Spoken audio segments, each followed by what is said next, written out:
ربنا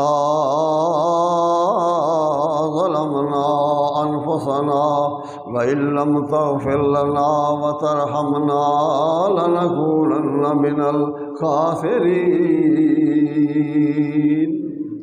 یا اللہ جی سانو معاف نہ اس خسارے پاؤں والے ہو روکتے رہے رب کی بارگاہ چل رہی یا اللہ ہمیں معاف کر دے۔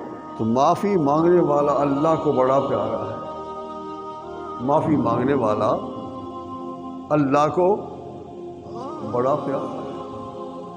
اور یہ بھی روایت میں آتا ہے کہ اگر یہ قومیں اللہ کی بارگاہ میں توبہ کرتی ہیں تو اللہ راضی ہوتا ہے۔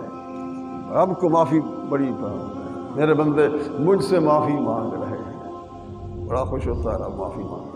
وہ جانتا ہے رب کریم کہ میرے بندہ معافی مانگ رہے، اس لیے وہ جانتا ہے کہ میرے بغیر کوئی معاف کرنے والا کوئی نہیں ہے، یہ عقیدے پر۔